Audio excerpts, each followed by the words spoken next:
दिल्लीच्या जंतर मंतर येथे सुरू असलेल्या सोनम वांगचुक आणि अभिजित दिपके यांच्या आंदोलनाला पाठिंबा देण्यासाठी आज शिवसेना ठाकरे गटाकडून शिवाजी पार्कवरती मीनाताई ठाकरे पुतळ्याच्या या ठिकाणी आंदोलन होत आहे। आणि या आंदोलनासाठी संगमनेरवरून एक मुस्लिम मावळा हा जो आहे हा या ठिकाणी हातात भगवा झेंडा घेऊन जो आहे या आंदोलनामध्ये सहभागी झालेला आहे। आपण जर यांच्या गळ्यामध्ये जर बघितलं तर चांदीचा मुस्लिम मावळा असं लिहिलेली चैन आहे, त्यामध्ये तलवार आहे आणि या बॅनर जे गळ्यामध्ये अडकवलेला आहे त्यामध्ये तरुणांचं भविष्य विकणारे भ्रष्टाचारांच्या विरोधात देशाच्या तरुणासोबत शिवसेना उद्धव बाळासाहेब ठाकरे मुस्लिम मावळा अजित मोमेन असं या बॅनरवरती लिहिलेलं आहे। आणि या आंदोलनामध्ये हे स्वतः सहभागी झालेले आहेत।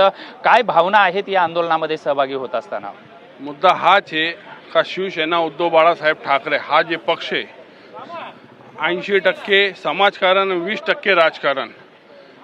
आजच्या आंदोलनाकडे कसं बघाल तुम्ही? आजच्या आंदोलनाकडे एवढंच बघायचंय का काल जे जंतर मंतरवर बसलेले सोनम वांगचुक साहेब असन अभिजित दिपके असन यांना मारहाण करून आणि त्यांची तिकडून उचलबांगडी करण्यात आली। हे उचलबांगडी नसून हे फक्त आणि फक्त किडनॅपिंग आहे। का अमित शहा नरेंद्र मोदीची हे हुकुमशाही आहे जे आपले महाराष्ट्र भारतावर लागली जाऊ राहिली।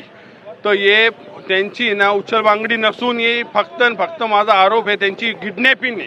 आपण एक मुस्लिम असताना सुद्धा भगवा झेंडा खांद्यावरती घेऊन आज या आंदोलनामध्ये सहभागी झालेला आहात। मी उद्धव साहेबांनी आदेश दिल्यानंतर कोणती सभा असो आंदोलन असो मी तिकडे जातीने उपस्थित राहतो।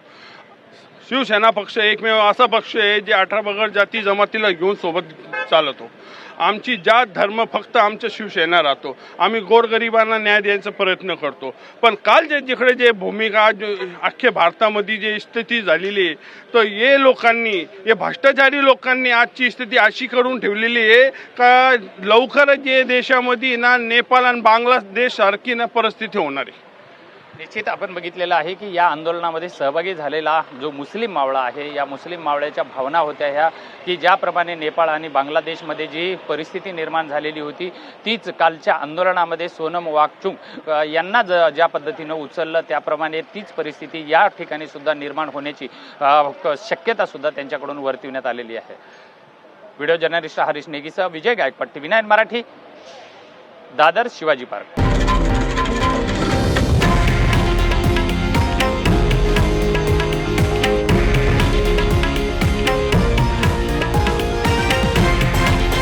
हे आहे देशातील नंबर 1 न्यूज नेटवर्क आणि आपण पाहत आहात TV9 मराठी, एकमेव।